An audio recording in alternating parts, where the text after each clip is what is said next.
Hey you guys, what is up? It is I, the Sai, coming back at you here. Thanks so much for joining me today. Today we're going to do a topic that has been of interest to me for a while. I've always wanted to do my own version of how you can earn playing Splinterlands. And today we're going to look at 12 ways, and this is updated for April 2022, 12 ways that you can actually earn playing Splinterlands right now. So a lot of this is probably new, a lot of this is probably old information for you guys who've been playing a long time, but for you newer players who are kind of wondering, what are some of the avenues that I can take in order to earn playing Splinterlands? Here are some of those ways. So, starting off with number one, probably the most common way that you guys know how to play and earn in Splinterlands is through regular battles. Every time that you do a battle, you'll see that you actually win DEC, Dark Energy Crystals, which have a certain value linked to them as they are a cryptocurrency. So you can see that DEC has a value right now above the peg target of 0.1 cent or 1,000 of these for a dollar. Right now at 0.00017413. So the DEC itself has value. You get that by winning matches. And also, if you manage to hit the top of the leaderboard, there's a really good payout. So tied hand in hand with that of, for instance, you're in Gold League, 60,000 for first. Or if you're like me and you just barely struggle to hang on and think that you can maybe make it to the bottom of the pack, still a juicy 4,000 DEC for coming in 30th. So number one, battles, as well as just the league winnings. Number two, at the end of every single time that you have your daily quest, you're also presented with rewards. So if we were to go to the market right now, we can see that the rewards, they fluctuate in value. A lot of the commons are only 2 cents right now, which pick up those Pellicore Conjurers. I'm telling you guys, it's so good. And the rares are ranging between 7 and 8 cents, or 7 and 10 cents, I should say, with the epics coming in anywhere between 30 and 36 cents. And finally, we got the legendaries, which are on their way up again, between 250 and around 320 or so. So you can win just based on getting those reward cards, as well as the DEC you might get in those packs. Even the potions themselves have value since you're able to open Chaos Legion packs right now. There's also the end of season rewards that you end up getting. So I'll just go and I'll show you what I managed to pick up here last season, because I got some really good cards here. You'll see, obviously I love Wavesmith, but we start getting good near the bottom. Boom, 1 pack and 123 DEC, but another pack and 2 Jin Renova. So you see that you can actually still be earning just with those seasonal reward cards that you end up getting as well. So that's why rental prices tend to go up at the end of the season, so people can get more chests in their end of season rewards, which brings us to renting out. So you can see right now here in my peak monsters, this is end of season that I was earning potentially up to 4,166 DEC a day, which is great, right? So you can actually take any of the cards. I tend to rent out most of my gold cards for the most part. You can select them. All you do is you head up here and you'll be able to click on rent, and you can change the pricing of those cards, or you can go ahead and rent them out. So something to consider. Any of your extra CP that you have laying around, you can go ahead and you can just rent that out. I like to use peak monsters. Makes it quick and efficient for you to just select all, rent it all out instead of trying to do it individually. So renting out cards, number 3.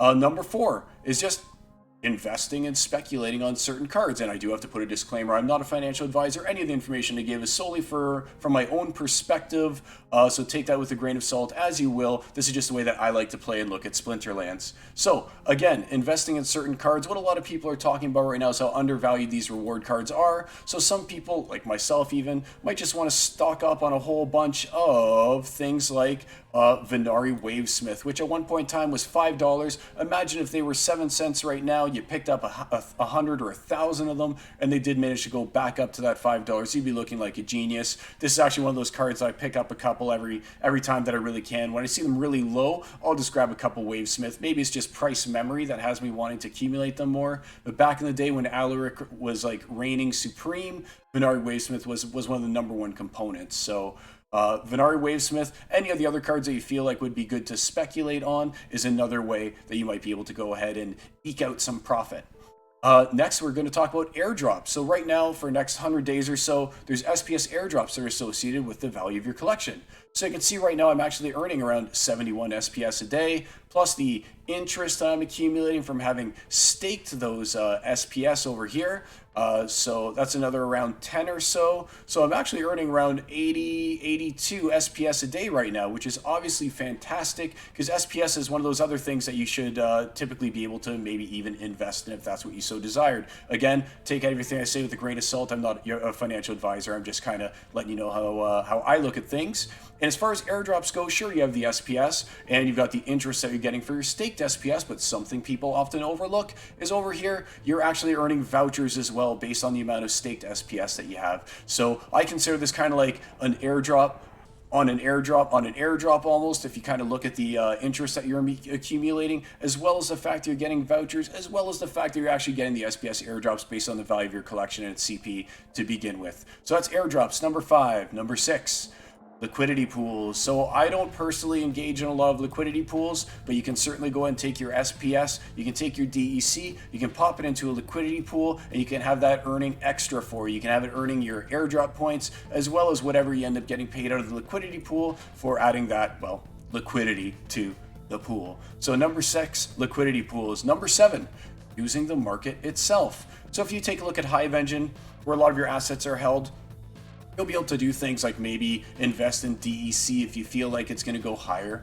or lower. Or you can do things like invest in plots, which is something that I've been doing right now is land. I'll maybe pick up a land, then I'll sell a land, then I'll pick one up and I'll sell one. It all depends on how things are going for me. You can see right now I'm actually trying to pick up another land for 261 Hive. So depending on how that comes through or not, there's my 261 buy order, right? If I can snag one for 261 and say flip it immediately later on for 298 or 297, that's another way that you could potentially play the market and use it. Number 8, and here's the one that I've been feeling the most these days, actually. I'm having so much fun with this. Weirdbeard did a great job, is actually tournaments. So you can see that I've entered into a few tournaments right now. I just kind of engage in the little ones. I always say I've got a gold collection for actually playing regular battles. I've got a diamond collection for when you're those last like 2 or 3 days into the season and you want to push to just get the best rewards that you can. But I've got a silver kind of account for when it comes time for actually playing in these tournaments. So you can see I'm in a modern Silver Shield Knights right now. 7-4, but that wasn't enough to move on. But if we were to take a look at some previous tournaments over here completed, you'll see that I did have some success earlier. Came in 23rd at the last one of these Silver Shield Knights are recruiting, which 23 gets you in there with 173 SPS on a 10 SPS investment. If you guys are not doing tournaments, I find that tournaments are probably the best way to actually earn right now in Splinterlands. And it's also a lot of fun because you actually get to play. So that's tournaments. Number 8. Number 9. A lot of people are going to question this one here, but it's using bots. So my bots are all I'm using. I actually own the cards that I use within the accounts. For instance, Silence 2 here, this is my my Silver 2 account, and you can see that I put $800 into this bot in order to make it kind of work in a Silver 2 environment. Granted, I could be renting that and not have to actually invest on my own, but I like the game. I like the future of the game. I like owning the assets, so I kind of like to purchase and dump it into the bots. Right now, most recently, at the end of this season, which ended today, this bot in particular earned me $3.40. So you can see that $3.40 every 2 weeks on an investment of $801 isn't the greatest return, but it's all about snowballing those assets over a longer period of time, looking for that spike when all those 2-cent Pellicore bandits are maybe 20 cents, and then I guess you look like a genius running it at kind of a loss for however long it takes to get there. So number 9 is bots. Number 10, and something that a lot of people don't actually consider these days, I find, is using the referral program. So you've actually got this affiliate program, and if you've got some friends and maybe they're playing Magic Arena or Gods Unchained or Hearthstone or something like that, then this is a game that's right up their alley. Go ahead, give them your referral link, have them sign up to Splinterlands. If they decide to buy packs or potions or anything that involves the use of credits, then you will actually be rewarded with a portion of what they've spent. So that's a quick way that you might be able to earn a few extra credits, especially if one of your friends decides they want to whale in. I mean, hey, benefit as well. Splinterlands benefits, everyone has fun. You may as well go ahead and get those credits through the affiliate program. And I always like to show this one off. Chatter, don't hate me too much if I'm sending too many people your way, but if you actually go and you contact Chatter, he could go ahead and you can make you one of these custom posters that you can see here, and on it we'll have the QR code. That will allow people to simply scan the poster, and using your own QR code, they'll be able to sign up, and that would count as a referral for you. Really nice. I think this is 11 by 17. Cost me $3 to print off on some decent cardstock at my local print shop. So something to bear in mind as far as those referrals, which is number 10. So number 11 actually just came out, and they are actually validator nodes. So the validator nodes were just basically released. I don't know if I have Discord open right now. Oh, there's me after getting that hernia surgery. Still have that open. So validator nodes are something that was just released. It basically allows you to own a node so we can make Hive more decentralized. And you're going to be able to earn some profits based on the number of, I'm not sure exactly the way that nodes work, to be perfectly honest with you, but you will be able to earn SPS for owning those validator nodes and running those for the company. And finally, something fairly new to me is Splinter Talk tokens. So if you were to go ahead and you were to open Splinter Talk, so it would be like Splinter Talk, Talk.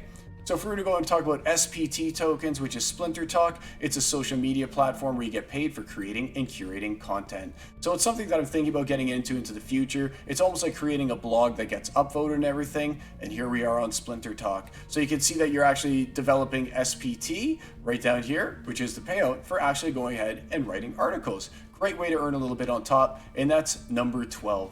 So there you go, guys. That's 12 ways that you can actually earn right now while playing Splinterlands. So if anyone ever tells you, hey, there's no way to actually earn money playing this game, well, there's 12 ways that you can do it right now at this very moment, depending on if your luck is good, great, not so great. Your results may vary, but these are ways, tried and true, that you would be able to earn playing Splinterlands right now.